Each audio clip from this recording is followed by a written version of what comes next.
साई लीला, एक आध्यात्मिक सहवास.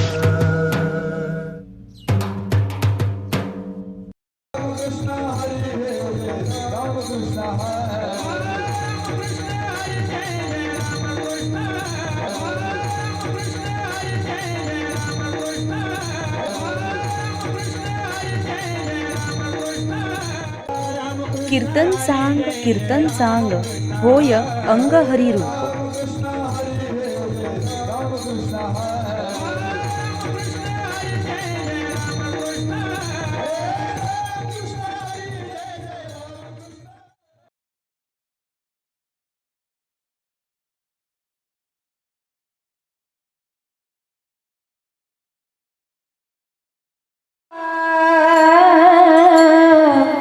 कृष्ण हरी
आ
त्याला दोन हात त्यांनी टाळी वाजवा. त्याला एक हात त्यांनी वाजवा.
सोने येके ठाई हिरा देवा विना भक्ता देवा विना भक्ता कोण देते निष्कामता शोभविले रेरा सोने येके ठाई हिरा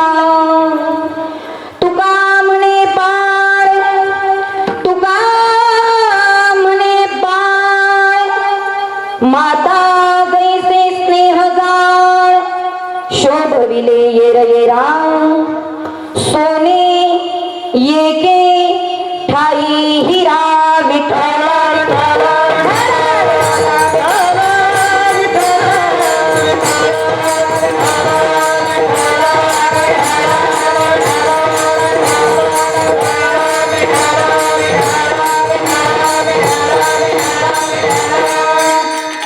प्रथम नमन करू गणनाथ उमाशंकराच्या सुत चरणावरी ठेवणी माथा साष्टांग्याता दंडवत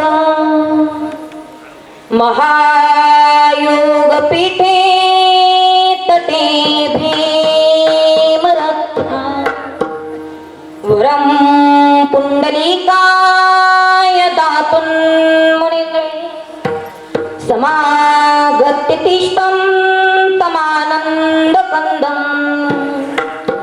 परब्रह्मलिंगं भजे पांडुरंगं पांडुरंगकरो प्रकटो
दुसरे चरण संतांची त्यांच्या कृपादाने कथेचा विस्तार बाबाजी सद्गुरु दास तुका जयांचे केलिया स्मरण होय सकळ विद्येचे अधिकरण तेची वंदू श्री चरण श्री गुरूंचे ते नमस्कारून आता ओम नमो ज्ञानेश्वरा करुणा करा दयाळा तुमचा अनुग्रह लादलो पावन झालो चराचर ओम नमो विद्या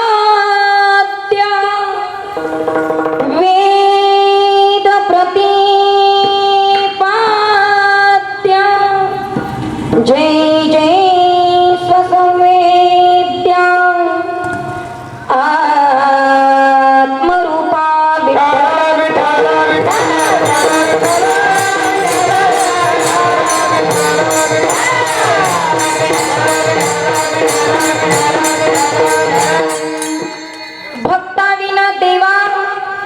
भक्ता विना देवा कैसे रूप घडे सेवा शोभविले येर येरा सोने येके ठाई हिरा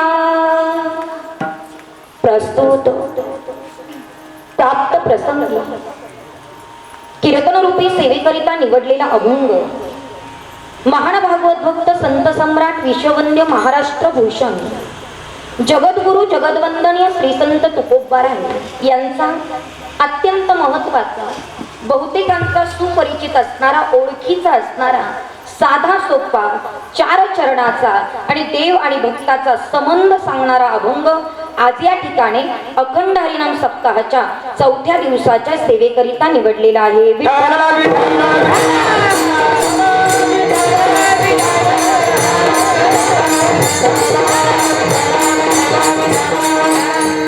अभंग तुकोबारायांचा आहे. आजच्या या अभंगामध्ये तुकोबारायांनी एक विशेषत्व सांगितलेलं आहे. कारण एक आहे, महाराज ज्या भगवंताची अर्चना करतो, प्रार्थना करतो, ज्या भगवंताचं नामचिंतन करतो, ज्याच्यासाठी आरती गातोय, त्याच्यासाठी काकडा म्हणतोय, ज्याच्यासाठी हरिपाठ करतोय, तो देव आणि भक्ताचा संबंध नेमका काय आहे ते कळणं अत्यंत महत्वाचं आहे. तर आजच्या अभंगामध्ये 3 गोष्टी जगाला कळायला पाहिजे, 3 गोष्टीचं जगाला ज्ञान पाहिजे, पण जगाला 3 गोष्टी कळत नाही. हे जगताचं सर्वात मोठं दुर्भाग्य आहे. पहिली गोष्ट जीवाला शास्त्राचा वाद कळायला पाहिजे. दुसरी गोष्ट जीवाला गुरु शिष्याचा संवाद कळायला पाहिजे. आणि तिसरी गोष्ट जीवाला देवभक्ताचा संबंध कळायला पाहिजे. विठ्ठला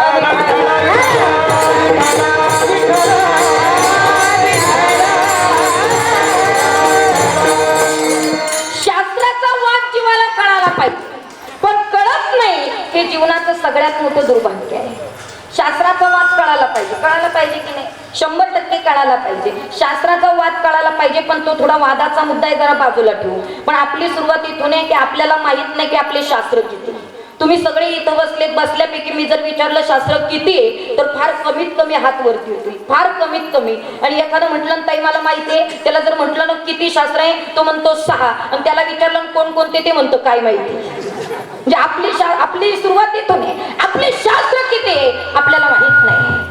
आपल्या शास्त्राबद्दल आपल्याला माहित नाही. आपली गीता काय आहे ती माहित नाही. महाराज आपले ग्रंथ आपल्याला माहित नाही. आपले शास्त्र आपल्याला माहित नाही. आपले पुराण आपल्याला माहित नाही. आपले उपनिषद आपल्याला माहित नाही. आपल्या सगळ्यात मोठं हिंदू धर्माचं सगळ्यात मोठं दुर्भाग्य आहे. सर्वात मोठं दुर्भाग्य आहे महाराज. तसा सामान्यवाद वेगळा, शास्त्राचा वाद वेगळा. सामान्यवाद म्हणजे काय? तुमच्या आणि माझ्यामध्ये चाललाय तो सामान्यवाद. तुम्ही म्हणाल मी कुठे तुमच्याशी मारामारी कर, माझ्याशी मारामारी नाही. सामान्यात चालला त्याला सामान्यवाद म्हणतात. सांगू तुम्हाला, जो भावांमध्ये चालला त्याला सामान्यवाद म्हणतात. जो जावा ज्याने नाव ठेवलं त्याच्या रोज पाया पडावा. जावा कधीच नाही एकत्र यावा म्हणून जावा. जो जावांमध्ये चालला त्याला सामान्यवाद म्हणतात. जो भावात चालला त्याला सामान्यवाद म्हणतात. पुढे बोलू का? बोलू राहुल महाराज? पुढे बोलते ताई ऐका. जो सध्या बुवांमध्ये सुद्धा चालला त्याला सामान्यवाद म्हणतात. बुवा ही फार खोडीचे महाराज, ते काही कमी खोडीचे का?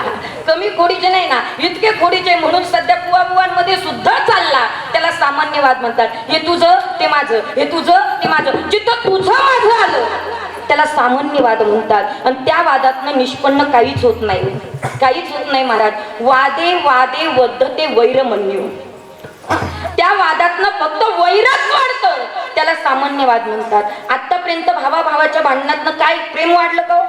वैरच वाढलत ना महाराज. भावाभावांमध्ये वैर वाढलत ना. बांधा बांधावरून भांडणं आहेत महाराज. विचार जर केला तर 50 वर्ष कोर्टात भांडणं चालू आहेत भावाभावांची. रक्ताचं नातं आहे महाराज, तरी मात्र भावाभावांची भांडणं आहे, त्याला सामान्यवाद म्हणतात. त्याच्यातनं फक्त वैरच प्राप्त होणार, त्याला सामान्यवाद म्हणतात. मग शास्त्राचा वाद म्हणजे काय? काय शास्त्राचा वाद म्हणजे काय? त्या वादातनं तत्वज्ञानाच्या बोधापर्यंत जाऊन पोहोचतो, त्याला शास्त्राचा वाद म्हणतात. ऐका, एकानं खंडन करायचं, दुसऱ्यानं मंडन करायचं, पुन्हा तिसऱ्यानं खंडन करायचं, पुन्हा मंडन करायचं. जिथे खंडन मंडन करून तत्वबोधापर्यंत जाऊन पोहोचतो, त्याला काय म्हणतात? तुम्ही सगळे कान जागे ठेवून ऐकत ना, असं फ्रेश बसायचं. फ्रेश, कोणी गेल्यासारखं अजिबात बसायचं. आपल्या चेहऱ्याकडे पाहिल्यानंतर दुसऱ्याला सुद्धा वाटलं पाहिजे जगण्यात मजा आहे बुवा.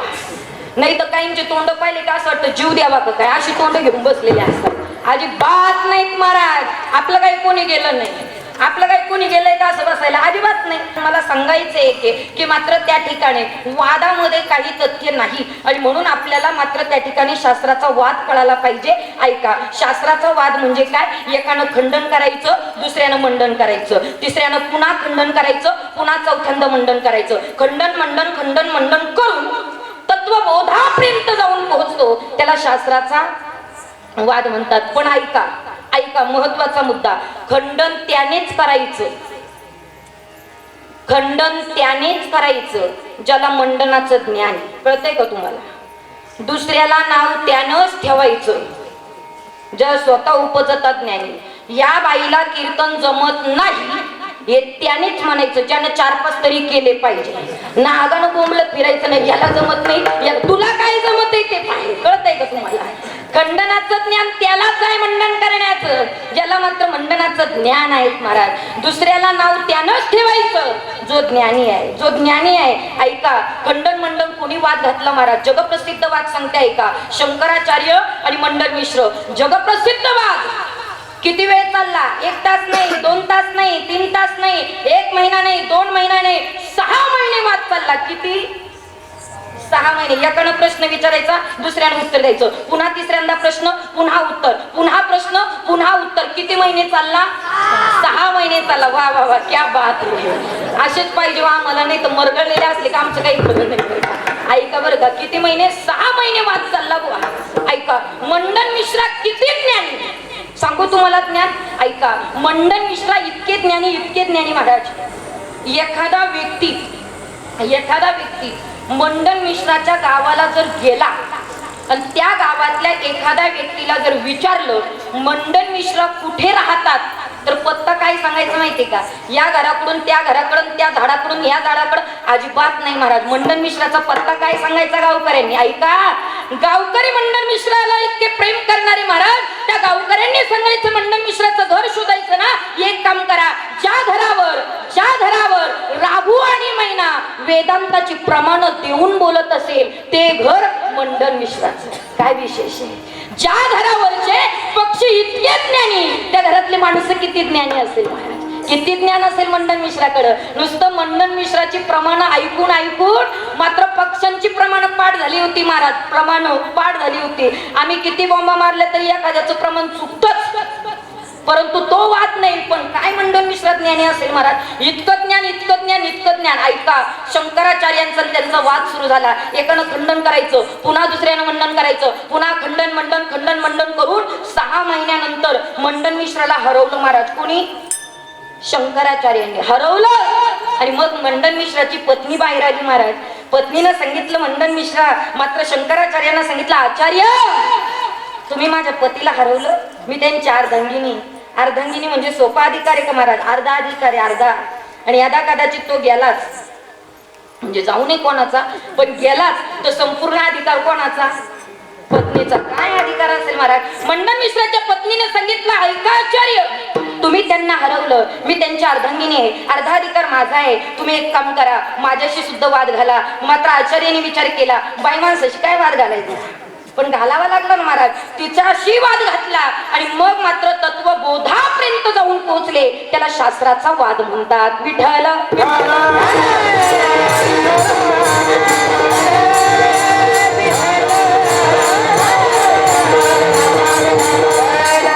म्हणून खंडन त्यानेच करायचं ज्याला मंडनाचं ज्ञान आहे. बरं का, ज्याला मंडनाचं ज्ञान आहे. महाराज तुम्हाला वाजवता येत नाही त्यानेच म्हणायचं. ज्याला एखादा तरी बोल वाजवता आला पाहिजे नाही का. एका ठिकाणी असंच कीर्तनाला गेले महाराज. चारी बाजूने पखवाद लावलेले. जसे मात्र त्या ठिकाणी बिल लावले होते ना माऊलीच्या कार्यक्रमाला, तसे 4 पखवाद लावले महाराज. 4 उत्कृष्ट वादक आणि ते सगळे वाजवायला लागले. एका वादकाचा बोल वाजवायचा चुकला. मला त्यातलं काही कळत नाही, पण चुकल्यानंतर ज्याची चुकी ती कळाल्याशिवाय राहत नाही. मी म्हंटल महाराज तुमचा पखावज वाजवायचा चुकला. हे माझ्याकडनं त्यांचं काय झालं? खंडन झालं. अगदी बरोबर. काय झालं? खंडन झालं. आणि खंडन झाल्याच्या बरोबर महाराजांनी इकडं तिकडं पाहिलं. बरं एवढी पब्लिक पाहिली. गप्प तर बसावं महाराज. ते मला म्हणले ताई जरा इकडे या ना. म्हटलं काय म्हणता महाराज? ते म्हणले एखादा बोल वाजून दाखवा ना. मी म्हणले मला कुठं जमत आहे. ते म्हणले तुला जमत नाही तर मग गपचूप कीर्तन कर ना. कळत आहे का? वादकाला नाव त्यानेच ठेवायचं.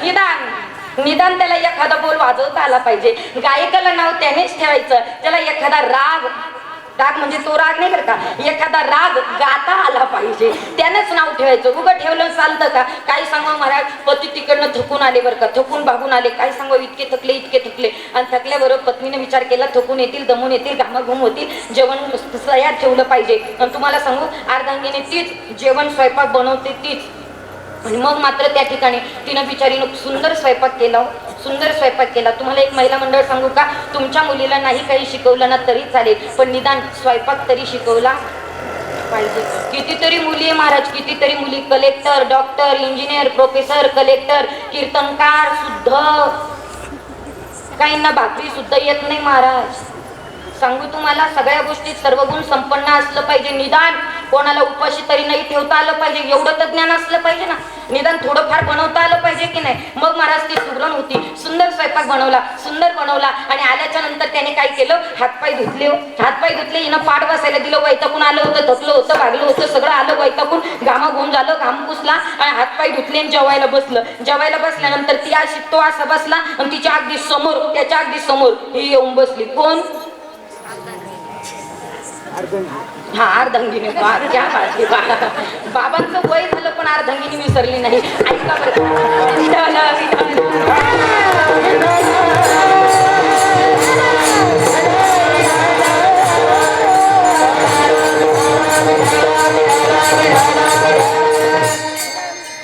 मग मात्र ती अशी समोर येऊन बसली. ती का बसली माहिती का?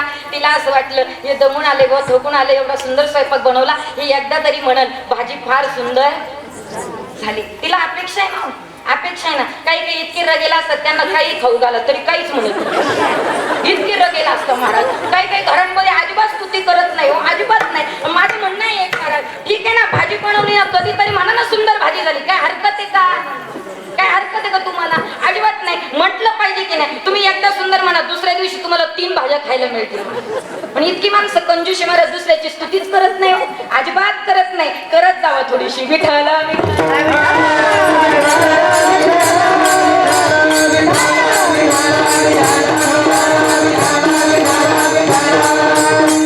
ती अशी बसली. तिला वाटलं हे एकदा तरी म्हणत बुवा भाजी फार सुंदर झाली. ती अशी त्याच्या तोंडाकडे पाहिलं. महाराज त्यांना हात धुतला, पहिलाच घास उचलला बरका. पहिलाच घास उचलला, तोंडामध्ये टाकलं, तोंडाचं वाकडं तिकडं केलं आणि ते म्हणलं भाजी काही जमली तिला वाटलं वैतागलेलं आहे, जाऊ दे, मला कशाला वाद घालायचा, कशाला वाद करायचा, वाद वाढेल, उगत चिघळेल, हे वैतागून आलेलं आहे, जाऊ दे मरू दे. हे दुसऱ्या घासाला तरी म्हणून भाजी फार सुंदर झाली. यानं दुसरा घास उचलला, पुन्हा दुसऱ्या घासाला म्हटलं भाजी काही चांगली झाली नाही. हिला वाटलं जाऊ द्या, काय वैतागलेले, काय नादी लागतं याच्या, कशाला वाद करता. यानं पुन्हा तिसरा घास तोंडात टाकला नाही, म्हणलं भाजी जमली. बरं ती एकदा सहन केलं, दोनदा सहन केलं, तिसऱ्यांदा कोण सहन करील महाराज? 50% आरक्षण आहे ना. ती म्हणली भाजी चांगली झाली नाही. मग एक काम करा ना, एखादी भाजी करून दाखवा ना. ते म्हणलं मला कुठं जमत नाही. ती म्हणली मग तुला जमत नाही तर मग गपचूप घे ना. कळतंय का मी काय सांगते? भाजीला नाव त्यानंच ठेवायचं व्हायचं निदान त्याला पिटलं तरी आलं पाहिजे निदान पिटलं तरी आलं पाहिजे विठ्ठल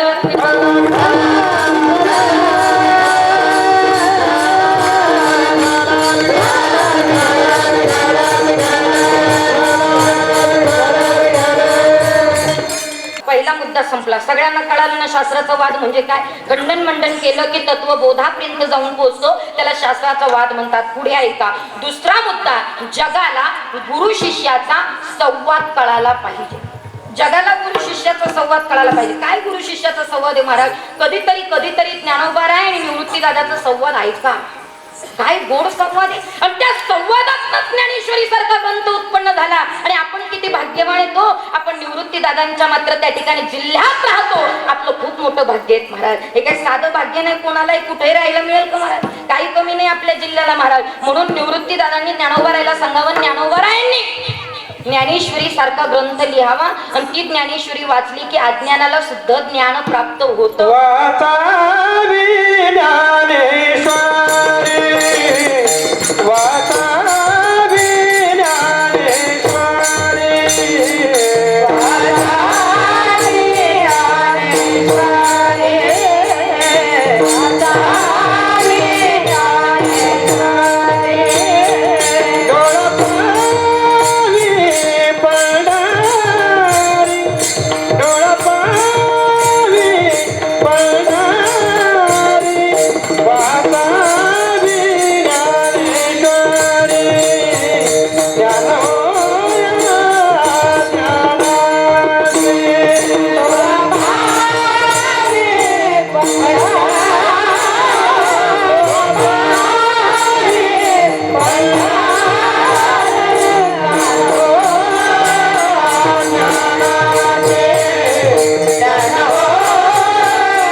वाचावी ज्ञानेश्वरी डोळा पाहावी पंढरी. काय वाचावं त्याचं ज्ञान पाहिजे महाराज. माणसं काही वाचतात नको ते वाचतात. सकाळी उठलात पेपर वाचत बसलात. काय त्या पेपरला काय पेपरला सांगा ना मला.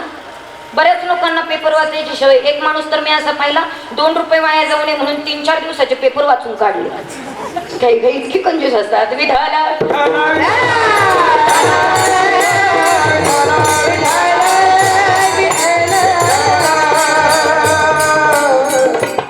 म्हणून काय वाचावं त्याचं ज्ञान पाहिजे. काय गोड चाल म्हटलीत नाही का महाराजांनी. महाराजांनी अतिशय सुंदर चालवली. वाचावी ज्ञानेश्वरी डोळा पाहावी पंढरी. वाचलं पाहिजे माणसाने. कारण वाचल तर वाचाल तर टीका.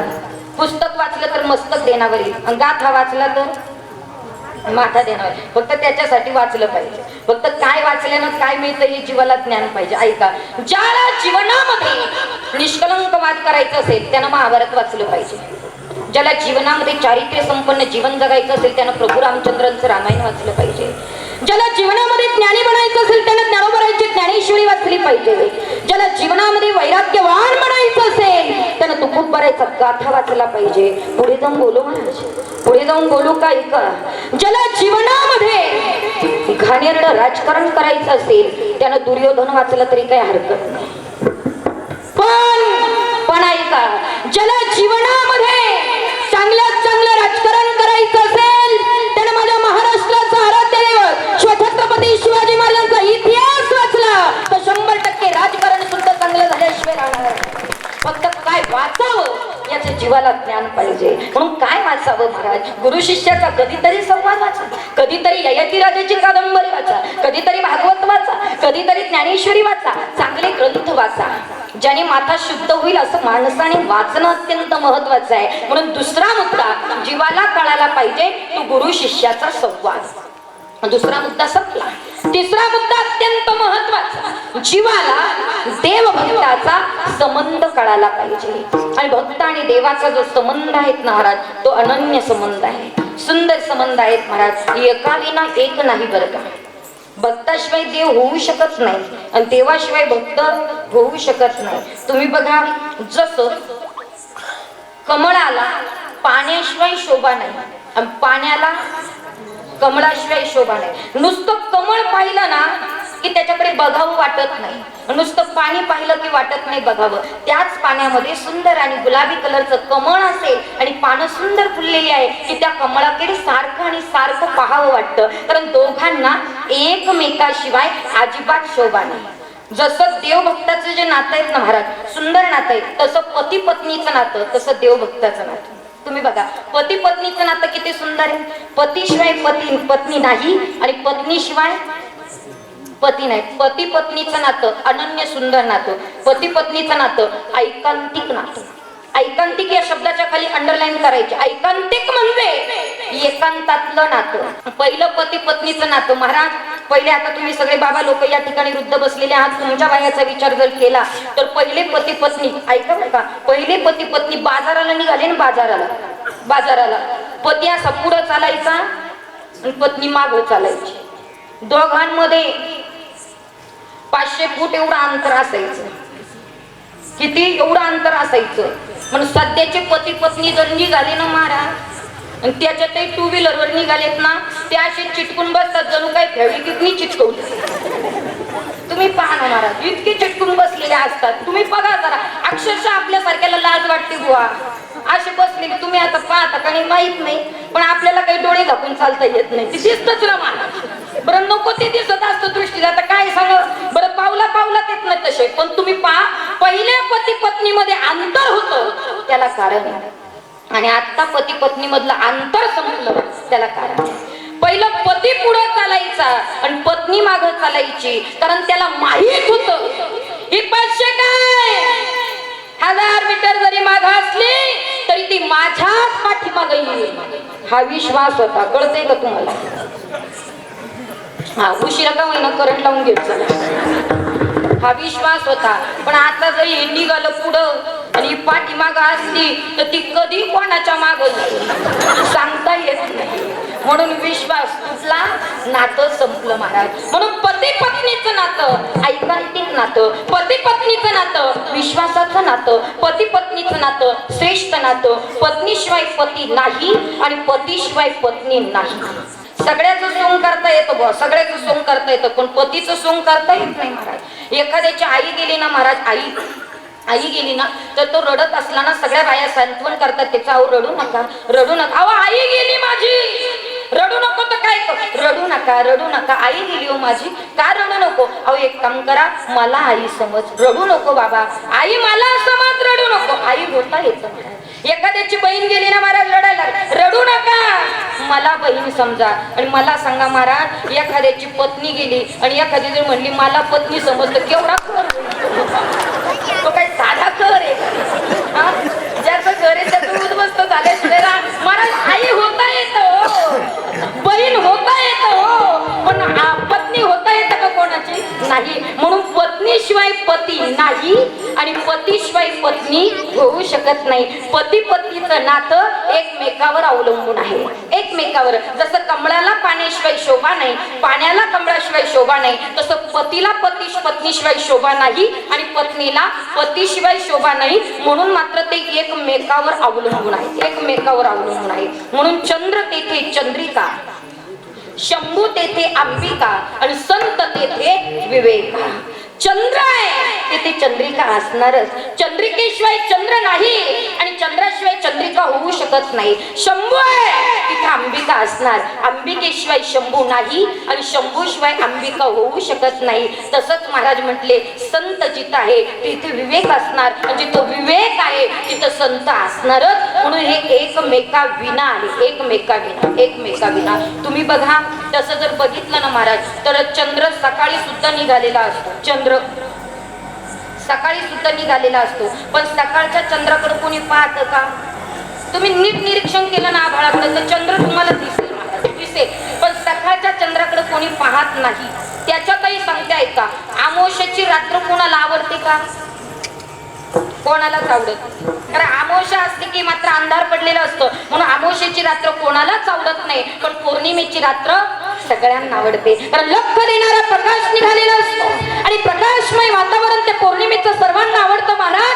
त्याच्यातही कोजागिरी पौर्णिमा असेल तर सगळेजण जागरण करून त्या चंद्राकडे पाहत असतात महाराज. तिथे लक्ष्मी आणि कुबेराचा वास होत असतो, म्हणून पौर्णिमेची रात्र सगळ्यांना आवडते. पण अमावस्या आवडत नाही, अमावस्या नाही आवडत महाराज. जसं रात्रीला चंद्राशिवाय शोभा नाही आणि चंद्राला रात्रीशिवाय शोभा नाही. दिवसाच्या चंद्राकडे कोणी पाहत नाही, पण तीच पौर्णिमेची रात्र असेल तर सगळे पाहिल्याशिवाय राहत नाही. म्हणून सगळ्यांची शोभा एकमेकावर अवलंबून आहे. म्हणून तुम्ही एकानेही कमेंट करायचं नाही, देवानेही कमेंट करायचं नाही आणि भक्तानेही कमेंट करायची नाही, कारण ते एकमेकावर अवलंबून आहे महाराज. अजिबात नाही, अजिबात कमेंट करायची नाही. बघा तुम्ही, एका बाजूला सोनं होतं, सोनं, एका बाजूला लोखंड होतं. सोनं लोखंडाला म्हटलं, ऐका बरं का, सोनं लोखंडाला म्हटलं काळ्या भंगार, तुझ्याकडे कोणी पाहत नाही, जरा माझ्याकडे पाय, माझ्याकडे. कोण म्हटलं कोणाला? क्या बात आहे, काय सावध बसले तुम्ही. ऐका, सोनं लोखंडाला म्हटलं काळ्या भंगार, तुझ्याकडे कोणी पाहत नाही, माझ्याकडे पाय, माझ्याकडे पाय. अरे सोनाराच्या दुकानात राहतो तर काचेमध्ये राहतो, सोनार असंच नाही, लॉकरला लॉकर लावतो. बरं एखादी बाई खरेदी करायला आली तर असंच देत नाही, एखादी डब्बी घेतो, त्याच्यात वेलवेटची गादी, मग मला बसायची सोय, मग तिच्या हातात देतो, त्याच्यावर पाकिट फ्री देतो. एखाद्या बाईला दोनही कमी पाडले तर ती तिसरंही मागून घेती. सोनं कोणाला म्हटलं? लोखंडाला म्हटलं माझ्याकडे पाय. पण ती बाई घरी घेऊन गेली तर ती असंच ठेवत नाही. मग ऐका, ती घेते, मग मात्र तिला जर लग्नाला निघायचं असेल तर बिंदी म्हणून डोक्यावर घेते, मुरणी नाकावर घालते, गळ्यामध्ये घालते, सजते धजते, मग लग्नाला जाते. तिकडनं आली की ती असंच ठेवीत नाही, पुन्हा मात्र ती डबी घेते, वेडवेटची गादी, त्याच्यावर मला ठेवते, डबी पॅक करते, पुन्हा पाकिटात ठेवते, चैन लावते, दुसरं पाकिट घेते, तिला चैन लावते, कपाट खोलते, कप्प्यातल्या कप्प्यात मला ठेवते. कोण म्हणलं कोणाला? हा, सोनं लोखंडाला म्हटलं. आणि तेवढ्यात लोखंड म्हणलं आवरलं का तुझं? 1.25 तास झाला बा, तुझं काय चाललं नेमकं? लोखंड म्हणलं कोणाला? सोन्याला. आवरलं का तुझं? सोनं म्हणलं हा. मग लोखंड म्हणलं आई, तुला कोणामुळं किंमत आहे? लई शाजूकपणा करतो का? तुझी किंमत आहे ना ती माझ्यावर अवलंबून आहे. कोण म्हणलं? लोखंड. ते म्हणले कसं? मग मला तुम्ही सांगा. तराजू कशाचा? लोखंडाचा. 2 पारडे कशाचे? लोखंडाचे. त्याच्यावरती साखळ्या लोखंडाच्या, त्याच्यावरती आडवी दांडी लोखंडाची, कडी कशाची? लोखंडाची. माप कशाचं? लोखंडाचं. आणि मी जर नसलो तर तुला काही किंमत आहे का? कोण म्हटलं कोणाला? लोखंड सोन्याला म्हटलं. म्हणून सोन्यानं मिजाज करायची नाही, सोन्यानेही घमेंड दाखवायची नाही आणि लोखंडाने घमेंड दाखवायची नाही. कारण लोखंडाला शोभा सोन्यामुळं, सोन्याला शोभा लोखंडामुळं. म्हणून देवाने मात्र भास मारायचा नाही आणि भक्तानं सुद्धा भास मारायचा नाही. भक्त आहे म्हणून देवाला शोभा आहे आणि देव आहे म्हणून भक्ताला शोभा आहे. म्हणून मात्र महाराज म्हणतात ते एका विना एक आहे, एकाशिवाय एकाला शोभा नाही. हे अभंगाच्या 2ऱ्या चरणात. शोभविले शोभविले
एके ठाई हिरा, म्हणजे हिऱ्याला सोन्याशिवाय शोभा नाही, आणि सोन्याला हिऱ्याशिवाय शोभा नाही. हिरा माहिती का तुम्हाला? हिरा, ओ हिरा, हिरा हिरा, तुमची वंशाची दिवी हिरे, हिरा हिरा, तो हिरा आहे ना महाराज. हिरा जर कधी ऐरणीवर ठेवला आणि घणानं मारलं, हिरा ठेवीत आहे राणी, हिरा ठेवीत आहे राणी, हिरा ठेवीत आहे राणी, हिरा ठेवीत आहे राणी, हिरा ठेवीत आहे राणी, हिरा ठेवीत आहे राणी, हिरा ठेवीत आहे राणी, हिरा ठेवीत आहे राणी, हिरा ठेवीत आहे राणी, हिरा ठेवीत आहे राणी, हिरा ठेवीत आहे राणी, हिरा ठेवीत आहे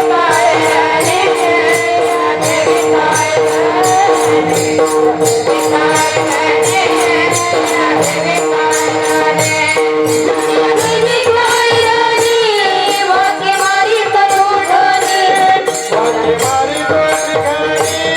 वाके मारी दोन घरी,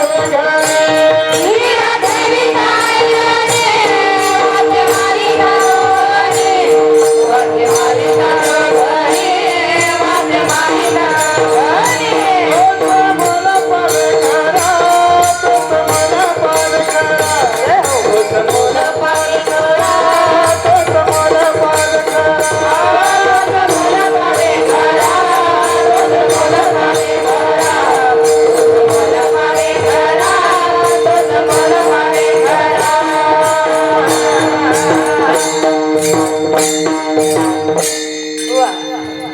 हिरा ठेविता ऐरणी, वाके मारिता जो घनी. गण माहिती का तुम्हाला? घन, घन घन, तुम्ही हा तर म्हणा. आपण काही फॉरेन करून आलो काय? आपल्याला घन माहिती नाही. मला तर हे कळतं बुवा, एखादी मुलगी किती स्टँडर्ड झाली, किती खेड्यातनं शहरात गेली ना, तरी तिला आपली माती, आपली माणसं, आपली अवजारं, आपली बैलगाडी, आपले बैल, आपली शेळी, आपली मात्र गाई सगळं माहीत असलं पाहिजे. पण ती खेड्यातली शहरात गेली की ती म्हणते बैलगाडी कशाला म्हणतात? बैलगाडी कोण पाहिलं नाही हो. मला असं वाटतं विचार करण्यासारखी गोष्ट आहे महाराज. ज्या मातीत राहतो, ज्या महाराष्ट्राच्या मातीत राहतो, ज्या देशात राहतो, ती किसान भूमी आहेत महाराज. जी शेतकऱ्यांची भूमी आहेत. आपली शेती, आपली पिकं, आपले अवजार, आपली बैल, आपली आपली जनावर आपल्याला माहित असायला पाहिजे. आपले अवजार आपल्याला माहित असायला पाहिजेत महाराज. 100% माहित असायला पाहिजे. तो घन असतो ना, घन घन घन, त्या घनानं मारलं कोणाला? क्या बात आहे, वा, एवढे तीक्ष्ण मी अजून पाहिजे नव्हते बा, एवढे तीक्ष्ण. असे जर कीर्तनात तीक्ष्ण बसलेत ना, कीर्तन 4 वाजेपर्यंत लांबण्याची शक्यता आहे. चालेल ना तुम्हाला? काय हरकत नाही ना? वा, आपण चालू ठेवू मग, काय हरकत नाही बरं का. आपण आता 4 वाजले तर काकडा करून मग जाऊ. चालेल चालेल. ऐका, घणानं मारलं कशाला? हिऱ्याला. तो हिरा आहे ना महाराज, त्याला जर कधी मात्र घणानं मारलं तर बाबा तो हिरा फुटत नाही, अजिबात फुटत नाही. मग तो हिरा त्या ऐरणीमध्ये जाऊन गुंततो, त्याच्यामध्ये गुंतून जातो महाराज. आणि तो हिरा ऐरणीत गुंतला की मग मात्र त्याला काढता येत नाही. ऐका, त्याला फोडून काढता येत नाही, तो फुटत नाही ऐरणीत गेल्यानंतर. मग तो हिरा हिरा हिरा हिऱ्याला जर बाहेर काढायचा असेल तर त्याला जादू आहे. जाऊ द्या, तो हिरा जाऊ द्या, म्हणू द्या. तुमचे हिरे माहिती आहे तुम्हाला, तुमचे वंशाची दिवी हिरे सगळ्यांना माहिती आहे. हिरे हिरे, त्या तुमच्या हिऱ्यानं फक्त घराच्या बाहेर एखादी ऐश्वर्या राय सारखी मुलगी बाहेर पाहिली की त्याला म्हणावं लागत नाही बाळू बाहेर निघ. बाळू जसा सळकण बाहेर निघतो तसं माऊली म्हणतात त्या हिऱ्यानं नुसती हिरकणी पाहिली. हिरा हिरा करी करी, आतू तैरा करी, करी आतू हिरा करी करी, आतू हिरा करी.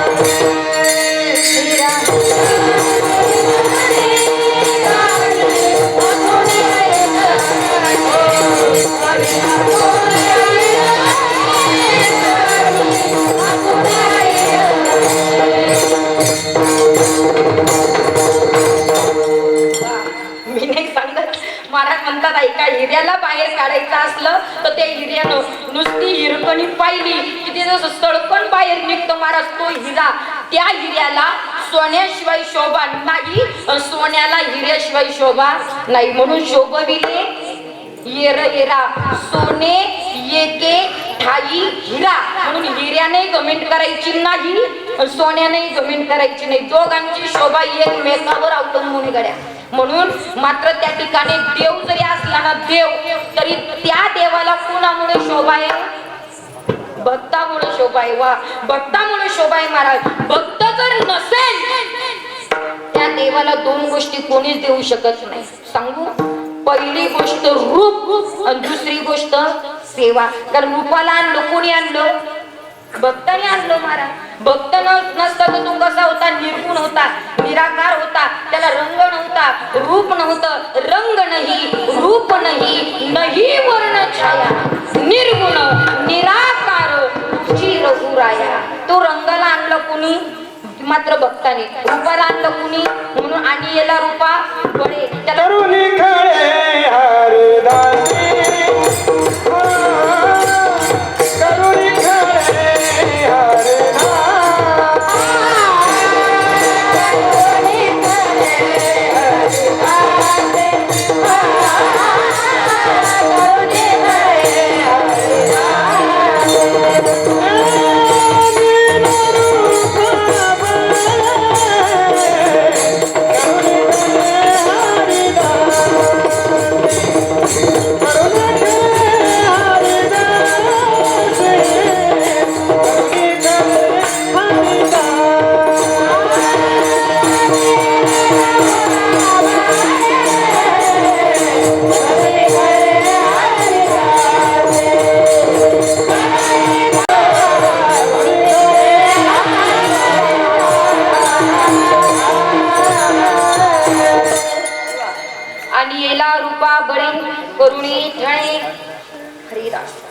महाराज वर्णन करतात. त्याला रूपाला आणणार कोण आहे?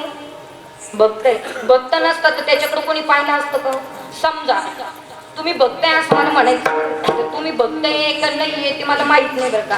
कारण भक्त जे असतात ना ते देवाला अजिबात काही कमी पडू देत, अजिबात पडू देत नाही. महाराज एक सांगा, तुम्ही आम्ही नसतो तर सकाळी देवपूजा कोणी केली असती का? नाही. काही काही लोकांना देवपूजा करायचं सुद्धा जीवावर येतं. पहा ना तुम्ही, बायको नवरा बायको मध्ये वाटणे झाले, वाटणे. ती म्हणते देव मी नानी तुळशीला पाणी तू घाल. आता यानं घातलं तर काही दिसणार आहे का? नाही ना महाराज. पण देवपूजेचं सुद्धा बऱ्याच लोकांना कंटाळा आहे, बऱ्याच लोकांना कंटाळा आहे ना. असं मला सांगायचं एक आहे महाराज, त्या देवाला जर कुणामुळे शोभा असेल तर त्याचं नाव काय आहे? भक्त. पण तो भक्त सुद्धा त्या पद्धतीचा असला पाहिजे, भक्त त्या पात्रतेचा असला पाहिजे. कोणी भक्त होऊन चालत नाही महाराज.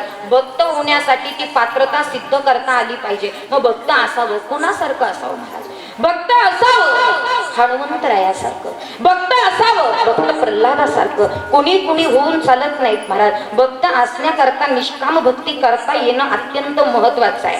काय भक्ती करावी, काय भक्तावर अधिकार गाजवावा महाराज? विचार करण्यासारखी गोष्ट आहे. लक्ष्मण ज्यावेळेस मूर्छातून पडलेत महाराज, विचार पडला प्रभू रामचंद्राला की मात्र त्या ठिकाणी अयोध्येत जाऊन काय उत्तर द्यावं? भाऊ नेला होता, माता विचारेल काय केलं भावाचं? भाऊ इथे मूर्छातून पडलेला आहे, तर काय करावं? त्याला सजीव करण्यासाठी काय केलं पाहिजे महाराज? प्रभू रामचंद्रांच्या डोळ्यामध्ये पाणी आलं महाराज. आणि पाणी आल्याच्या बरोबर मात्र त्या ठिकाणी काही पर्याय कळेना. आणि त्यावेळेस भक्ती दाखवावी महाराज. भक्त व्हावं कोणी? हनुमंतराय. हनुमंतरायाने विचारावं काय झालं प्रभू? सांगितलं बाबा लक्ष्मणाचं असं झालंय, आता काय करावं लागेल? आणि मग विभीषणानं सांगितलं त्याला एक पर्याय, एक पर्याय, एक पर्याय तुम्हाला ऐका. मात्र त्या ठिकाणी विचार जर केला तर लंकेत एक डॉक्टर असा आहे की तो डॉक्टर याच्यावर उपाय करू शकतो, बाकी कोणी करू शकत नाही. आणि मग हनुमंतरायाने सांगितलं काही काळजी करायची गरज नाही, आत्ता जातो आणि त्या डॉक्टरला धरून आणतो बुवा. आणि तेवढ्यात मात्र गेले कोण? हनुमंतराय लंकेत गेले. दरवाजा वाजवला, लुंगीवरच होता डॉक्टर. डॉक्टर पॅन्ट घाला, पॅन्ट जायचंय. तुम्ही कुठून आलात? कोणाचे शिष्य तुम्ही? आणि मग मात्र त्या ठिकाणी हनुमंतराय म्हटले मी प्रभू रामचंद्राचा शिष्य. मग डॉक्टर म्हणले तुमचं नामचं जमणार नाही, मान्य नाही, तुमचं माझं जमणार नाही, जमणारच नाही. हनुमंतराय म्हणले घालतो का पॅन्ट? उचलू त्याला असं घालतो म्हणले. ऐक चाल लवकर, आता एक काम कर, माझी गाडी पंक्चर झाली, तुझ्यात मारुतीत चाल. महाराज घेतलं हनुमंतरायाने, डॉक्टरला गेले तिथे. गेल्यानंतर पाहिलं आणि मग लक्ष्मणाची अवस्था पाहिल्याच्या नंतर मात्र त्या ठिकाणी डॉक्टरने सांगितलं, वैद्यांनी सांगितलं, बाबा याला एकच पर्याय आहे, द्रोणागिरी पर्वत आहे आणि त्याच्यावर संजीविनी आहे, ती आणावी लागेल. कोणती संजीविनी? एखादी पळून गेली असेल ती नाही बरं का, ती नाही, इकडं द्रोणाचार्यावरची संजीविनी आणावी लागेल. आणि मग हनुमंतराय गेले महाराज कुठं? द्रोणाचार्य पाहिला. आता तिथं 3 प्रकारच्या संजीविनी होत्या महाराज. संजीवनी 3 प्रकारच्या, याच्यातली नेमकी कोणती न्यावी प्रश्न पडला कोणाला? हनुमंतरायाला. आता काय करायचं? लक्ष्मणाला तर संजीवनीची गरज आहे. कोणत्या?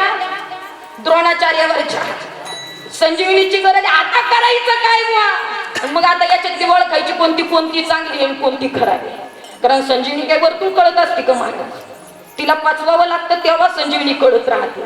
वरपंगी संजीवनी कळत नाही महाराज. आता करायचं काय? 3 प्रकारच्या संजीवन्या. मग हनुमंतरायाने विचार केला, लक्ष्मणजीला बरं करायचं असेल तर द्रोणाचार्य उचलावा लागेल. उचलला द्रोणाचार्य. जय हनुमान. हनुमंतराय निघाले, प्रभू रामचंद्राचं स्मरण केलं आणि तिथे मात्र त्या ठिकाणी लक्ष्मणाकडे नेलं. आणि मग वैद्यांनी संजीवनी घेतली, मात्र लक्ष्मणाला बरं केलं. मला सांगायचंय काय, असा भक्त आणि त्या भक्तामुळे देवाला शोभा, त्या भक्तामुळे देवाला शोभा आहे महाराज. किती सांगावं ऐका. आणि त्या भक्तामुळे देवाला रूपही आहे आणि सेवाही आहे. हे महाराज अभंगाच्या प्रथम चरणात. देवा विना भक्ता विना देवा.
देवाला दोन गोष्टी मिळू शकत नाही. कोणत्या कोणत्या?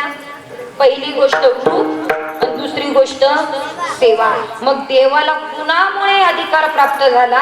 तर भक्तामुळे अधिकार प्राप्त झाला. म्हणून तो अधिकार विसरता कामा नये. म्हणून ऐका जरा, एकमेकाची शोभा एकमेकावर अवलंबून आहे. म्हणून देव भक्ताचा संबंध आपल्याला कळाला पाहिजे. कोणीही कसली कमेंट करून चालत नाही.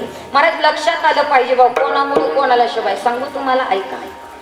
महाराष्ट्राचा आराध्य देव छत्रपती शिवाजी महाराज राज्याभिषेक होणार हे माहीत होतं छत्रपती शिवाजी महाराजांना. आणि माहीत असताना त्याच वेळेला मात्र त्या ठिकाणी गागाभट्ट छत्रपती शिवाजी राजांना घेऊन आल्याबरोबर सिंहासन बघितलेत. मला त्या सिंहासनावर बसायचं. आणि गागाभट्टांनी छत्रपती शिवाजी राजांकडे पाहिलं आणि राजांना सांगितलं, राजे साहेब बघा राजे साहेब, त्या सिंहासनावर तुमचं पदार्पण होणार आहे. सिंहासन तुम्हाला मिळणार आहे. आणि त्याच वेळेला महाराज छत्रपती शिवाजी राजांनी त्या सिंहासनाकडे बघितलंय. आणि मात्र छत्रपती शिवाजी महाराजांच्या डोळ्यातलं टपकन पाणी गालावर पडले. महाराज गालावर पडल्यानंतर गागाभट्टांनी छत्रपती शिवाजी महाराजांना रडताना पाहिलं. आणि छत्रपती शिवाजी महाराजांना विचारलं, राजे आपण राजे आहात आणि तुमच्या डोळ्यात पाणी हे तुमच्या राजेशाहीला शोभा देत नाही. राजे साहेब काय म्हणून रडतात? या महाराष्ट्राचा आराध्य दैवत तुम्ही आहात, जाणता राजा तुम्ही आहात. आणि राजे असताना तुमच्या डोळ्यात पाणी यावं हे तुमच्या राजेपणाला शोभा देत. सिंहासन मिळणार आहे म्हणून रडतायत. अरे राज्य मात्र राज्याभिषेक होणार आहे म्हणून तुमच्या डोळ्यात पाणी आहे का? राजे छत्रपती शिवाजी राजांनी गागाभट्टाकडे पाहिलं आणि सांगितलं, ऐका गागाभट्ट, ऐका, सिंहासन मिळणार आहे म्हणून नाही डोळ्यात पाणी, राज्याभिषेक होणार आहे म्हणून नाही माझ्या डोळ्यात पाणी. मग काय झालं राजे? आपल्या डोळ्यात पाणी नाही, तुमच्या राजेपणाला अजिबात शोभा देत नाही. काय झालं तुमच्या डोळ्यात पाणी? राजे छत्रपती शिवाजी राजांनी गागाभट्टांना सांगितलं, ऐका गागाभट्ट, तुम्हाला ते समोर बसलेलं सिंहासन दिसतंय का? गागाभट्टांनी सांगितलं, होय राजे, आम्हास ते सिंहासन दिसतंय राजा. राजे छत्रपती शिवाजी राजांनी सांगितलं, ऐका गागाभट्ट, ते सिंहासन तुम्हाला दिसतंय, त्या सिंहासनात असलेला हिरा तुम्हाला दिसतोय का? होय राजे, आम्हास तो हिराही दिसतोय. ऐका गागाभट्ट, तुम्हाला हिरा दिसतोय, त्याच्यावरती तुम्हाला माणिक दिसतोय का? होय राजे, आम्हास तो माणिकही दिसतोय राजे. राजे छत्रपती शिवाजी राजांनी गागाभट्टांना सांगितलं, ऐका गागाभट्ट, तो हिरा नाही. गागाभट्टांनी सांगितलं, राज, हिरा नाही म्हणायचं तर काय म्हणायचं राज? अहो तो ऐका, तो माणिक नाहीये. अहो माणिकास माणिक नाही म्हणायचं तर काय म्हणायचं राज? तो माणिक आहे, तो हिरा आहे. छत्रपती शिवाजी राजांनी सांगितलं, ऐका गागाभट्ट, तो हिरा नाही, तो हिरा नाही. मग काय म्हणायचं राजे? हिरा नाही म्हणायचं तर काय म्हणायचं? राजे छत्रपती शिवाजी राजांनी सांगितलं, तो हिरा नाही, तो हिरा दिसतोय ना हिरा, तो माझा बाजी प्रभू देशपांडे, त्याच्यावरती माणिक दिसतोय ना माणिक, तो माझा तानाजी मालुसरे, आणि माझे तानाजी मालुसरे माझे बाजी प्रभू देशपांडे होते आणि माझे मावळे होते. म्हणून हे सिंहासन मला मिळतंय आणि ते पाहिलं नाही म्हणून माझ्या डोळ्यात पाणी येतंय. राजे छत्रपती शिवाजी राजांचे उत्तर होतं, माझे मावळे त्या सिंहासनावर बसताना मला पाहिला नाही म्हणून माझ्या डोळ्यात पाणी येतंय. मी ज्या सिंहासनावर ज्यांच्यामुळे बसणार आहे त्यातला एकही मावळा नाही तो पाहण्याकरता, ज्यांच्यामुळे मला शोभा आहे त्यातला एकही मावळा राहिला नाही म्हणून माझ्या डोळ्यात पाणी येते. मला सांगायचे काय, राजे छत्रपती शिवाजी राजांना सिंहासन मिळत असताना सुद्धा मावळ्यांची आठवण झाली. तर मावळे आहे म्हणून राजे शिवाजी राजांना शोभा आहे आणि राजे शिवाजी राजे आहे म्हणून या स्वराज्याला शोभा आहे. अनेक कीर्तनकार आम्हाला म्हणतात, ताई सगळे कीर्तनकार राजे छत्रपती शिवाजी राजांवर का बोलतात? तुम्हाला शास्त्रावर बोलता येत नाही, तुम्हाला पुराणावर बोलता येत नाही, तुम्हाला वेदांतावर बोलता येत नाही. महाराज वेदांतावर बोलता येतं, शास्त्रावर बोलता येतं, पुराणावर बोलता येतं, पण माझ्या महाराष्ट्राचा आराध्य छत्रपती शिवाजी महाराजांविषयी प्रत्येक कीर्तनकाराने बोललंच पाहिजे. याला एक कारण आहे, या धर्म मंडपात ज्यांच्यामुळे आपण बसलो त्याला कारण फक्त छत्रपती शिवाजी महाराज नसते तर कोणत्याही गावात मंदिर दिसलं नसतं, मंदिरावर कळस दिसला नसता आणि मंदिराच्या पुढे सप्ते झाले नसते. माझ्या शिवामुळे हे सप्ते चालू आहेत महाराज. माझ्या छत्रपती शिवाजी राजांमुळे प्रत्येक ठिकाणी धर्म मंडप आहे. आहे आणि त्या मंडपात सप्ताह आहे, म्हणून माझ्या राजाचं नाव आदरपूर्वक प्रत्येक कीर्तनकाराने घेतलंच पाहिजे आणि हे 100% तितकंच खरं आहे. अजिबात मागे पुढे पाहायचं नाही, आपल्या राजाचं नाव घ्यायला. माझ्या राजाची कृपा आहे. आपण हे टोप्या घालून फिरतोय, आपण सफेद कपडे घालतोय, आपण कीर्तन ऐकतोय, आपण गातोय, आपण सगळं करतोय फक्त आणि फक्त माझ्या शिवबाची कृपा आहे महाराज. तसं देवाला जर कोणामुळे शोभा असेल तर ते भक्तामुळे शोभा आहे. म्हणून भक्तामुळे देवाला 2 गोष्टी प्राप्त होतात, एक रूप आणि दुसरी सेवा. ती भक्तामुळे जसं देवाला 2 गोष्टी प्राप्त होतात तसं देवामुळे भक्ताला एक गोष्ट प्राप्त होते, ती म्हणजे अभंगाच्या 3ऱ्या चरणात. देवा विना भक्ता, देवा विना भक्ता, देवा विना भक्ता, देवा विना भक्ता, देवा विना भक्ता, देवा विना भक्ता, देवा विना भक्ता, देवा विना भक्ता, देवा विना भक्ता.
मिळत नाही. कोणत्या कोणत्या?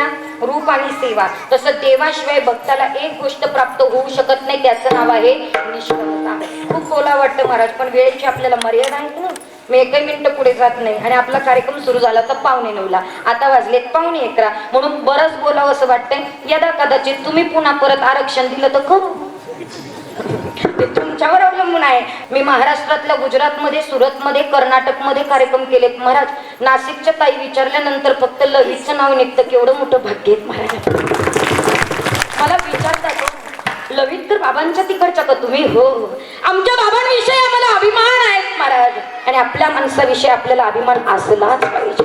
बाबा बाबा आहेत महाराज, अनेक पदवीधर झाले, पण बाबा एवढ्या पदव्या कोणी नाही घेतल्या महाराज. केवढा अभ्यास आहे बाबांचा. ते आता कसं आहे माहितीये का, आपल्याला किंमत कळते, पण कसं असतं जवळचं असलं की किंमत कळत नाही. बरोबर की नाही? जिथं पिकत तिथं विकत नाही. पण आता विकायला लागलं बरं का, सोपं नाही आहे. म्हणून मला सांगायचंय काय, सोपं नाही आहे. पण तुम्हाला सांगू का, एखाद्या माणसाची कीर्ती दाखवायची गरज पडतच नाही. त्याची कीर्ती आपोआप वरती येत राहते.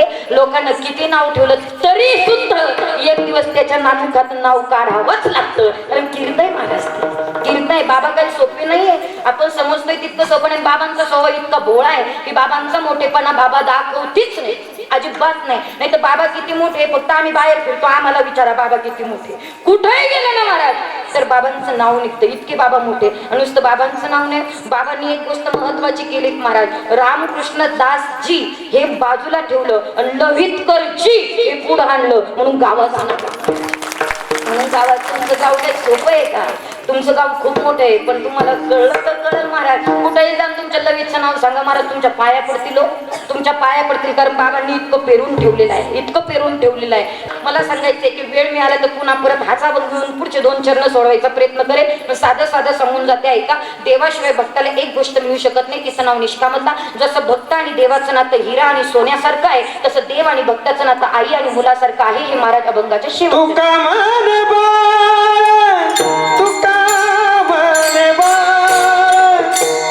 तुका मन बाळ, तुका मन बाळ, तुका मन बाळ, तुका मन बाळ, तुका मन बाळ, तुका मन बाळ.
माता जैसे स्नेह झाड. महाराज म्हटले भक्ताशिवाय देवाला शोभा नाही.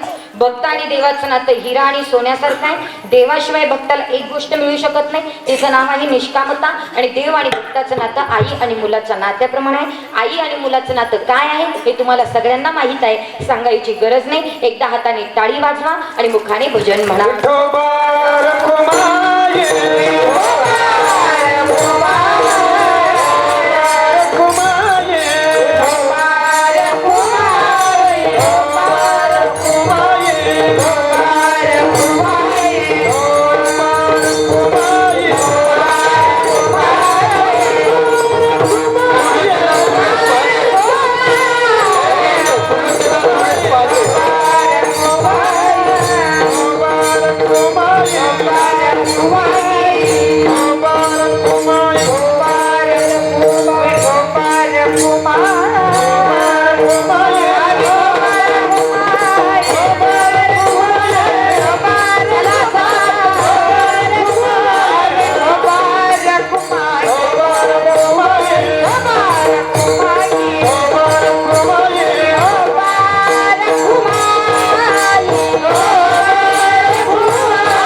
मला सांगायचे काय, भगवंतानी कृपा केली, सप्ताहाची सुरुवात झाली, फक्त शेवट चांगला व्हावा ही ईश्वरचरणी प्रार्थना करते. तसंच हा सप्ताह अखंड चालू राहावा आणि मात्र शांताराम भाऊंना मात्र त्या ठिकाणी आमचंही आयुष्य लाभावं अशी मी ईश्वराच्या चरणी प्रार्थना करते. कारण शांताराम भाऊंचं खूप मोठं योगदान आहे या सप्ताहाच्या पाठीमागे. आणि सांगू का, मला काही कुणाची स्तुती करायची अजिबात गरज नाही. मला माझं कार्यक्रम पुढच्या वर्षी घ्यावा म्हणून याच्यासाठी अजिबात आपली स्तुती नाही बा. जे स्तुतीप्रिय आहे तिथं स्तुती केलीच पाहिजे, ज्या माणसाचं कौतुक केलं पाहिजे त्याचं केलंच पाहिजे. म्हणून आदरणीय शांताराम भाऊ गायकवाड, त्यांची मुलगी आदरणीय हरिभक्त परायण आमच्या अक्षदाताई, बरोबर ना, अक्षदाताई गायकवाड, आणि मात्र त्या ठिकाणी विठ्ठल भाऊ काळे यांचा सगळ्यांचा अट्टहास आणि अट्टहासाने चालत असलेला अखंड हरिनाम सप्ताह. आणि सगळ्यात महत्वाचं मार्गदर्शन बाबांचं तर आहेच आहे, पण मार्गदर्शन ज्यांचं लाभलं त्या महाराष्ट्रामध्ये सुप्रसिद्ध असणाऱ्या कीर्तनकार, सुंदर असं कीर्तन चालू आहेत महाराज, त्यांचे खूप कार्यक्रम मीही ऐकलेले आहे. गोड कीर्तनकार कीर्तन करतात आणि आमच्या दाजींचंही त्यांच्या पाठीमागे खूप सहकार्य आहे. आदरणीय हरिभक्त परायण आमच्या जयश्रीताई गावंडे या ठिकाणी बसलेला आहे. सोपं नाहीच ना महाराज. तुम्हाला काय वाटतं, ताई इथं बसलाय म्हणजे खूप मोठा फटका आहे त्यांना, म्हणजे ते आमचं आम्हालाच माहिती आहे, ते गुपित आम्हालाच माहिती आहे. पण 7 दिवस थांबायचं म्हणजे कमी नुकसान आहे का? सोपं नाही. शांताराम भाऊ तुमच्या अट्टहासाला मान देऊन ताई या ठिकाणी थांबतात. ताईंचं खूप मोठं मन आहे की त्या इथे मात्र 8 दिवस इथे थांबतायत आणि ताईंचं असं कुशल मार्गदर्शन. ताई खूप मोठे आहे तरी सुद्धा या गावामध्ये मिसळून गेल्या. तुमचीच मुलगी झाल्या, तुम्ही त्यांना सांभाळून घेतलं, त्यांना तुम्ही सांभाळून घेतलं आणि म्हणून हा सप्ताहाचा महोत्सव. म्हणून जयश्रीताई गावंडे आमच्या दाजींचं त्यांच्या पाठीमागे खूप मोलाचं सहकार्य आहे. दाजी तुमचं शतशः ऋण व्यक्त करते आणि मग ताईंचं ऋण व्यक्त करते. तुम्ही दोघेही या ठिकाणी आहात, तुमचं ऋण या ठिकाणी व्यक्त करते. त्याच पद्धतीनं या गावला तशी रत्न भेटलेत महाराज, या गावचे रत्नच आहेत नाही का. बाबांचा विषय सोडला तर बाबा तो खूप मोठे, आमच्यासारख्यानं वर्णन करणं मात्र आम्ही शब्दात कमी पडू. बाबांच्या विषयी वर्णन करायला गेलो तर मात्र कमी पडू महाराज. पण तरी सुद्धा ते रत्नच आहे. आणि त्याच्याही पलीकडे या गावाला तसे कीर्तनकार 3 लागले. काही काही गावांमध्ये औषधाला टाळकरी नाही, पण तुमच्या गावात कीर्तनकार आहे. काय भाग्य. तुम्ही जर ठरवलं ना 3.5 दिवसाचा सप्ताह असाच वरवर करायचा तर तुम्ही असाच वरवर बिना पाकिटाचा सुद्धा करू शकता. तुम्हाला काही पाकिटही द्यायची गरज पडणार नाही. पण खरं सांगू, आपलं भूषण असलं पाहिजे. आदरणीय हरिभक्त परायण आमचे राहुलजी महाराज लवितकर, बरं का, आम्ही त्यांना छोटे लवितकर म्हणतो, ते छोटे लवितकर आमच्या दृष्टीने. पण एक सांगू का महाराज, त्यांचाही स्वभाव अत्यंत नम्र आहे, भाव नम्र आहे, गोड सेवा आहेत. मी स्वतः कीर्तन घेतलेत, ऐकलेत, खूप गोड सेवा आहेत महाराज. विषयाच्या पलीकडे जात नाही, वायात बोलत नाही आणि आळंदीचं शिक्षण आहे, वाया नाहीत महाराज. आणि म्हणून राहुलजी महाराज, त्यांचे वडील, त्यांचा परिवार सगळे उपस्थित आहे महाराज. तुमचंही मनापासून ऋण व्यक्त करते. आमच्या अक्षदाताई या ठिकाणी उपस्थित आहे, त्यांचेही ऋण व्यक्त करते. कारण बाबांची खूप धावपळ आहे त्यांच्या पाठीमागे. बाबा तुमच्यासारखे वडील असले तर आमच्यासारख्या मुलींना अजिबात घाबरायचीच गरज नाही. खरं सांगते, अक्षदाताईंना तयार करण्याच्या पाठीमागे खूप अट्टहास आहे. म्हणजे मला माहितीप्रमाणे जिथे कीर्तन असेल तिथे बाबा घेऊन जातात हो अक्षदाताईंना. आणि त्यांच्या शिक्षणासाठी अत्यंत तळमळ आमच्या शांताराम भाऊंची आहेत. म्हणून अक्षदाताई सुद्धा या गावच्या आहेत, म्हणून त्यांचे ऋण व्यक्त करते. राहुल महाराजांचं, शांताराम भाऊंचं, आमच्या जयश्रीताईंचं या ठिकाणी ऋण व्यक्त करते. साऊंड सिस्टीम सुद्धा याच गावची आहे. भाऊ तुमचं मनस्वी ऋण व्यक्त करते बरं का, मला सांभाळून घेतलं म्हणून. नाही तर मला सांभाळणं फार कठीण असतं. तर माझं बरेच साऊंड सिस्टीमवाल्यांचं पटतच नाही. कधी कधी महाराज मला असं वाटतं त्यांचं माझं काही जन्मोजन्मीचं वाद आहे का काय काय माहिती, मला कोणी बरोबर देतच नाही. पण आज बरी दिली म्हणून तुमचं मनापासून ऋण व्यक्त करते. असो, त्याच पद्धतीनं मात्र या ठिकाणी उपस्थित असणारी सगळीच, बापरे बापरे क्या बात आहे, फ्री साऊंड सिस्टीम आहेत महाराज. इतका आत्ताच तुमच्या सगळ्यांचा या सप्ताहाच्या पाठीमागे महाराज. तुमच्या सगळ्यांना, आमच्या सगळ्या वारकऱ्यांचं थोडं थोडं आयुष्य लाभावं ही ईश्वरचरणी प्रार्थना करते. एवढं सोपं आहे का फ्री देणं? आजकाल कोणी एक माईक सुद्धा फ्री देत नाही महाराज.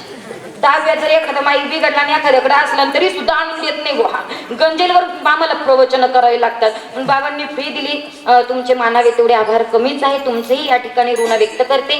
त्याच पद्धतीनं या ठिकाणी या कीर्तनाला ज्यांची मृदुंगाची साथसंगत लाभली महाराज, महाराष्ट्रामध्ये खूप मोठं नाव आहे बरं का. आणि आपल्या माणसाविषयी आपल्याला आदर आणि मात्र त्या ठिकाणी स्वाभिमान, अभिमान वाटलाच पाहिजे. आणि खरं सांगू, महाराष्ट्राचं भूषण असणारे, जिल्ह्याचं भूषण असणारे, तालुक्याचं भूषण असणारे आणि आपल्या सगळ्यांचं भूषण असणारे आदरणीय मृदुंगाचार्य भूषणजी महाराज. काय गोड नाव आहे तो भूषणजी महाराज. खूप गोडवा आहे बरं का. कारण आमचं कीर्तन रंगवणं आणि पाडणं त्यांच्या जेवढं हातात आहे तेवढं कोणाच्याच हातात नाही बघा. त्यांनी जर ठरवलं ना पाडायची पाडणारच आणि त्यांनी ठरवलं रंगवायचं रंगवणारच. पण महाराजांचा स्वभाव अत्यंत नम्र आहे महाराज. आणि आपल्या माणसाला मात्र त्या ठिकाणी आपल्या माणसाविषयी आपल्या माणसाला आदरतिथ्य 100% असलं. तसं आपल्या तालुक्याला जिल्ह्याला काहीच कमी नाही बरं का. आणि म्हणून भूषणजी महाराज तुमचं मानावे तेवढे आभार कमीच आहे. महाराजांचे ऋण व्यक्त करते. आदरणीय आमच्या मृदुंगाचार्य ज्यांच्याविषयी आम्हाला आदर आहे तिथे आहेत आमच्या महिला भूषण आहेत आणि त्याही गोड मृदुंग वाजवतात अशा अश्विनीताई तुमचंही मनापासून या ठिकाणी ऋण व्यक्त करते. त्याच पद्धतीने आमचे हरिदासजी महाराज खूप गोड वाजवतात ते पण किती नम्र स्वभाव आहेत महाराज. लगेच पखावत सोडला नाही तर बरेच पखावत वादक पखवत सोडतच नाही. आम्ही शूटिंगला गेलो तर एक जण पखवतच घेऊन पळून गेलो. मला तर अजून आठवलं तर चक्कर येतात. म्हणून अगदी सहज आणि सहजरित्या महाराज दिला सोडून आणि वाजवायला सांगितलं. म्हणजे दुसऱ्याला मोठेपणा देण्यात सुद्धा मनाचा मोठेपणा लागतो. असे आमचे हरीचे दास हरिदासजी महाराज तुमचंही मनापासून या ठिकाणी ऋण व्यक्त करते. आदरणीय हरिभक्त परायण काय नाव हा सॉरी हा मला कधीतरी आठवत नाही आता ते कोरोनामुळे विसरत चालले मी पण. चला इथंच आमच्या आकाजी महाराज तुम्ही या ठिकाणी उपस्थित राहिला अत्यंत नम्र भावाने उपस्थित राहिलात. तुमचंही मनापासून या ठिकाणी ऋण व्यक्त करते. तसंच या कार्यक्रमाला ज्यांची साथ संगत लाभली गोड असा आवाज आहे मंजूर आवाज आहे गान कोकिळा म्हणून महाराष्ट्राचं आणि नाशिक जिल्ह्याचं वैभव असणाऱ्या आमच्या गतीर फॅमिलीचं भूषण असणाऱ्या आमच्या मंगलताई या ठिकाणी उपस्थित राहिल्यात. ताई तुमचं मानावे तेवढे आभार कमीच आहे. तुमचंही ऋण व्यक्त करते. आदरणीय ज्यांच्या आवाजात गोडवा आहे आदरणीय हरिभक्त परायण आमच्या गायनाचार्य आमच्या नंदिनीताई तुमचंही मनापासून ऋण व्यक्त करते. माझ्या झी टॉकीजला फक्त मराठीला सेमारो मराठी बाणाला कलर्स मराठीला सोनी मराठीला जेवढे चॅनेल आहेत ना जेवढ्या चॅनेलवर जेवढे कीर्तन आहेत ना तेवढ्या चॅनेलला माझे कीर्तन आहे. तेवढ्या कीर्तनांना ज्यांची गायनाची साथ संगत लाभली ते आदरणीय हरिभक्त परायण महाराष्ट्राचं भूषण असणारे आवाजात गोडवा आपल्या जिल्ह्याचं भूषण असणारे आमचे चिंतामणजी महाराज सानप या ठिकाणी उपस्थित राहिलात. महाराज तुमचंही मनापासून ऋण व्यक्त करते. सगळ्या टाळकरी किती गुणीजन मंडळी या ठिकाणी उपस्थित आहेत महाराज तुमच्या सगळ्यांचंच बाळगोपाळांचं या ठिकाणी ऋण व्यक्त करते. गणेश गावचं भजनी मंडळ खूप गोड हरिपाठ करतात बरं का. एक दिवस तुम्ही सगळ्यांनी हरिपाठ पाहिलं या खूप गोड नाचतात ह्या मुली आणि म्हणून तुमचंही मनापासून ऋण व्यक्त करते. आणि त्याच पद्धतीनं या ठिकाणी विनेकरी ताई आहेत चोपदारांनी चांगल्या पद्धतीने संरक्षण केलं. तुमचा मेकअप मला फार आवडला. गोड असा मेकअप आहे आणि खूप छान दिसतायत म्हणून तुम्ही माझं चांगलं संरक्षण केलं. तसं पाहायला गेलं तर मी करते तुमचं संरक्षण की तुम्ही करतात मलाच कळत नाही. पण तरी सुद्धा आधाराला कोणी न उभे राहिले नाही का बुडत्याला काठीचा आधार. आणि म्हणून तुमचंही मनापासून ऋण व्यक्त करते. त्याच पद्धतीनं आदरणीय हरिभक्त परायण ज्यांचं मला सहकार्य आहे माझे मात्र त्या ठिकाणी मालक असणारे नवे लवितकरांच्या भाषेत बरं का बाबांच्या भाषेत चक्रधारी म्हणतात ते त्यांना. म्हणून आदरणीय हरिभक्त परायण मृदुंगाचार्य आमचे सतीशजी महाराज जगताप माझे पती त्यांचेही मनापासून ऋण व्यक्त करते. आज आमचे चिरंजीवी उपस्थित राहिले ते कधी उपस्थिती दाखवत नाही पण आज उपस्थित राहिले मलाही हेवा वाटतो. आमचे अर्णवजी महाराज त्यांचंही मनापासून ऋण व्यक्त करते कारण तिला आभाव ते फक्त भजनात जातात. ते म्हणतात मला भजन आवडतं म्हणून असं त्यांचंही मनापासून ऋण व्यक्त करते. त्याच पद्धतीने आज दुग्ध शर्करा योग आहेत कारण सासरे या ठिकाणी उपस्थित आहे माहेर न सांगता इथं आले म्हणून दोघंही आई वडील माझे या ठिकाणी उपस्थित झाले. मला माहीत नव्हतं बरं का तुम्ही येणार आहेत असं.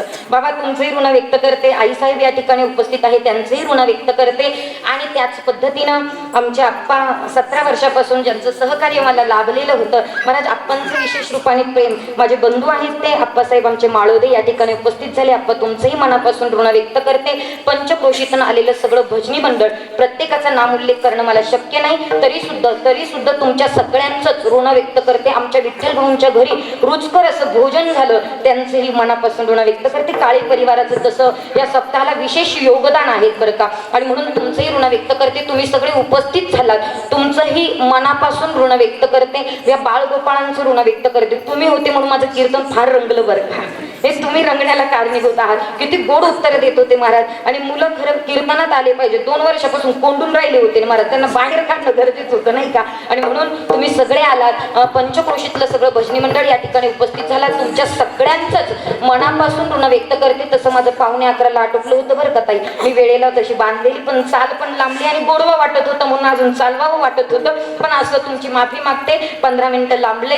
आणि म्हणून तुमच्या सगळ्यांचंच मनापासून ऋण व्यक्त करून तसंच ज्यांनी शूटिंग 2 तास गेली 2 तासापासून तुम्ही उभे आहात, हा कार्यक्रम सगळीकडे पसरतोय महाराज. या कार्यक्रमाची प्रसिद्धी तुमच्यामुळे चालू आहे. भाऊ तुमच्या दोघांचंही मनापासून या ठिकाणी ऋण व्यक्त करते. जे बाहेर बसले त्यांचंही ऋण व्यक्त करते, कारण ट्रेननं बसण्याचा प्रॉब्लेम असतो मी समजू शकते, पण तरी तुमचंही ऋण व्यक्त करते, तुमच्या सगळ्यांचं ऋण व्यक्त करते आणि कार्यक्रमाला या ठिकाणी पूर्ण विराम देते. ज्ञानेश्वर